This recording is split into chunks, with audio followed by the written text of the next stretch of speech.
संघीय कार्यपालिका राष्ट्रपति पद की मूलभूत जानकारी। भारतीय संविधान में कहा गया है कि भारत का एक राष्ट्रपति होगा। संघ की कार्यपालिका शक्ति राष्ट्रपति में निहित होगी, जिसका प्रयोग संविधान के अनुसार स्वयं या अधीनस्थ पदाधिकारियों के माध्यम से करेगा। राष्ट्रपति कार्यपालिका का औपचारिक प्रधान होता है, जबकि मंत्रिपरिषद कार्यपालिका का वास्तविक प्रधान भारतीय राष्ट्रपति पद की मूलभूत जानकारी राजनीति विज्ञान के विद्यार्थी होने के नाते हमें होनी चाहिए।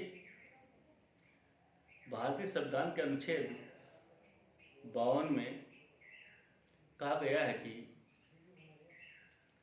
राष्ट्रपति संघ सरकार का कार्यपालिका का प्रमुख होता है।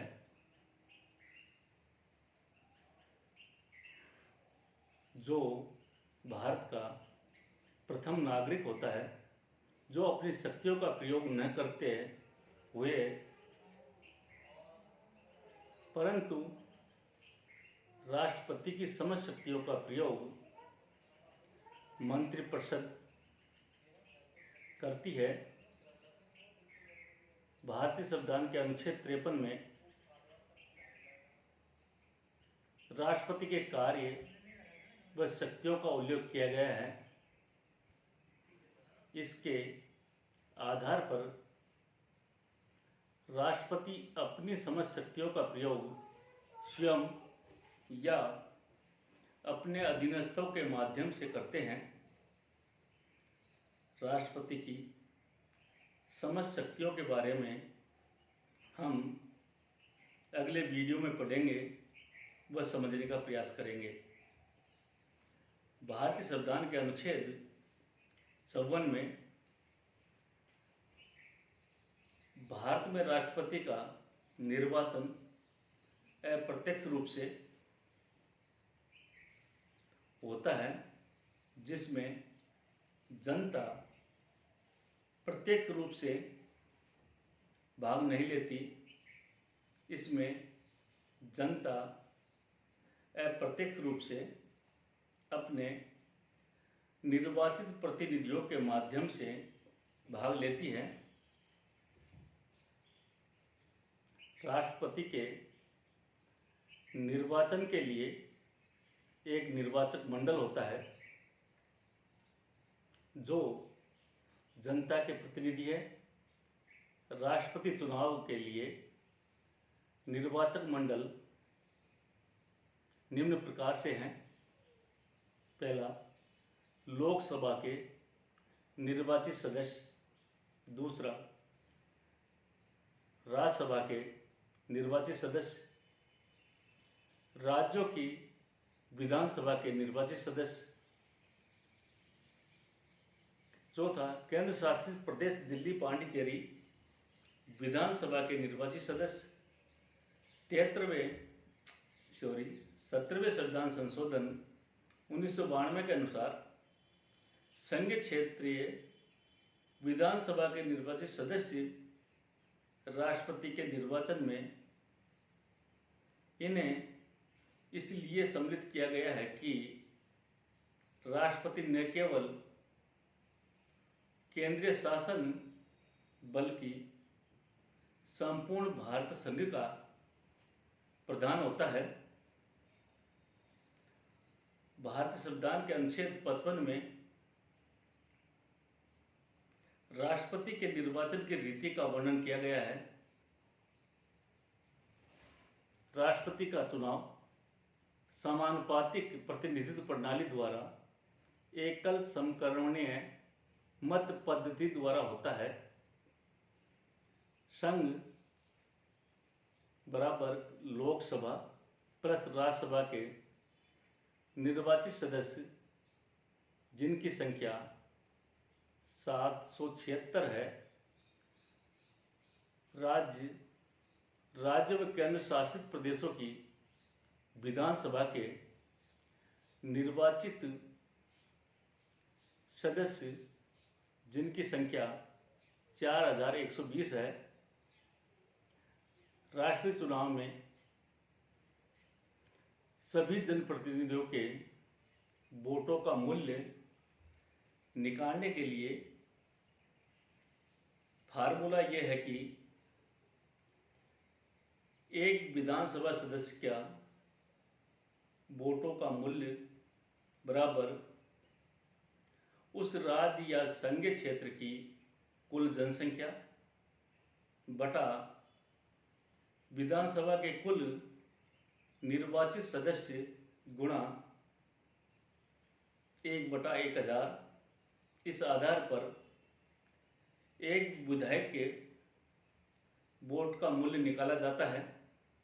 इसी प्रकार संसद सदस्य के वोट का मूल्य बराबर कुल राज्य व संघीय क्षेत्र विधानसभा सदस्यों का मत मूल्य बटा संसद के दोनों सदनों के निर्वाचित सदस्यों की संख्या। राष्ट्रपति के निर्वाचन में उक्त फार्मूला इसलिए अपनाया गया कि राष्ट्रपति के निर्वाचन में प्रत्येक विधानसभाओं को सामूहिक रूप से संघीय संसद के बराबर प्रभाव होता है, जो भारत की जनता का प्रतिनिधित्व करती है। एकल समकरणीय मत पद्धति संसद तथा राज्यों संघ क्षेत्रों की विधानसभाओं के निर्वाचित सदस्यों द्वारा राष्ट्रपति का चुनाव आनुपातिक प्रतिनिधित्व पद्धति के अनुसार एकल संक्रमणीय मत द्वारा होगा। यह चुनाव गुप्त मत पत्र द्वारा चुनाव में एक निर्धारित कोटे के अनुसार मत प्राप्त करने पर सफल घोषित किया जाता है। कोटा निर्धारण का सूत्र यह है: न्यूनतम कोटा बराबर दिए गए मतों की संख्या बटा निर्वाचित होने वाले प्रतिनिधियों की संख्या प्लस 1। इसमें एक रीति होती है, इसमें वरीयता क्रम दिया जाता है। इस वरीयता क्रम में गणना की जाती है, जिसे 50% से अधिक वोट प्राप्त होने पर विजय घोषित किया जाता है। श्री बीबी गिरी ही भारत में ऐसे राष्ट्रपति हैं जो दूसरे चरण की मतगणना में विजयी घोषित हुए हैं। भारतीय संविधान के अनुच्छेद 56 में राष्ट्रपति का कार्यकाल 5 वर्ष का होता है। राष्ट्रपति का चुनाव कितने ही दिन पहले हुआ हो, परंतु राष्ट्रपति जिस दिन शपथ लेते हैं उससे ठीक 5 वर्ष तक अपने पद पर बने रहेंगे।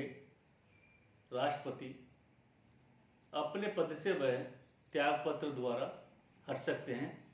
राष्ट्रपति अपना त्यागपत्र उपराष्ट्रपति को देते हैं।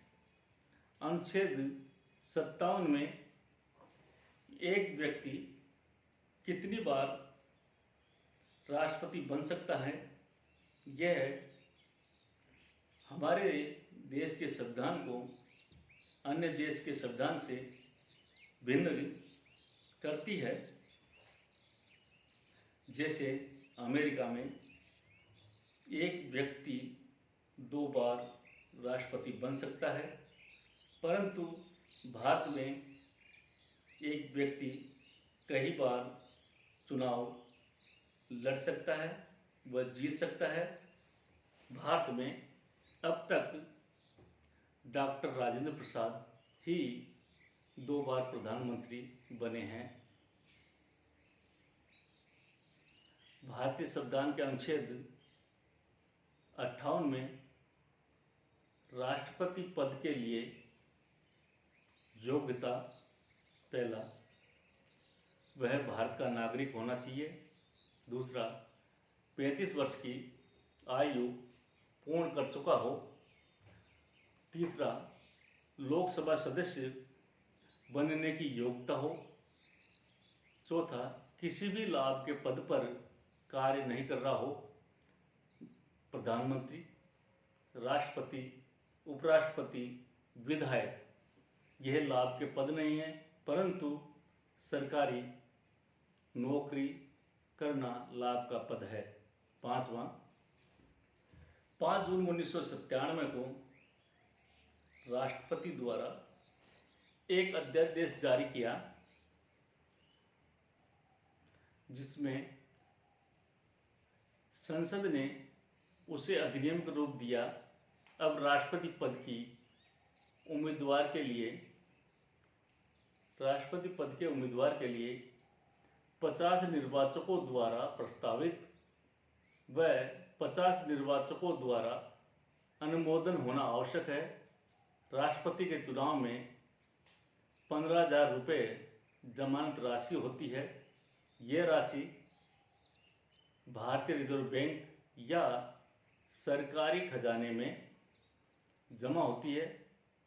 कुल वैध मतों का 1/6 मत प्राप्त न होने पर जमानत राशि जब्त की जाती है। यह नियम लोकसभा, विधानसभा, पंचायत चुनाव सभी में लागू होती है। भारतीय संविधान के अनुच्छेद 60 में भारतीय राष्ट्रपति के शपथ ग्रहण का उल्लेख किया गया है।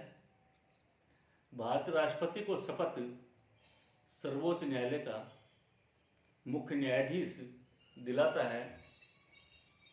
और मान लीजिए सर्वोच्च न्यायालय का मुख्य न्यायाधीश न होने की स्थिति में सर्वोच्च न्यायालय का वरिष्ठतम न्यायाधीश भारतीय राष्ट्रपति को पद की शपथ दिलाता है। अनुच्छेद 61 में भारतीय संविधान के अनुसार अगर राष्ट्रपति संविधान का उल्लंघन करते हैं, अर्थात संविधान के अंतर्गत कार्य नहीं करते हैं, तो संसद में महाभियोग लाया जा सकता है, जो संसद के दोनों सदनों में से किसी भी में लाया जा सकता है। परंतु इसमें एक शर्त है कि महाभियोग लाने से 14 दिन पूर्व राष्ट्रपति को सूचना देनी होती है।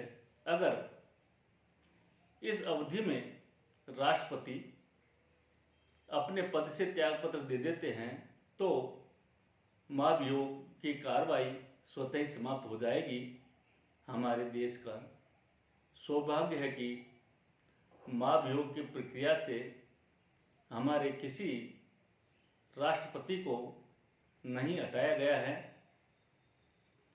राष्ट्रपति के निर्वाचन से संबंधित सभी विवाद भारतीय सर्वोच्च न्यायालय में ही लाए जा सकते हैं। भारतीय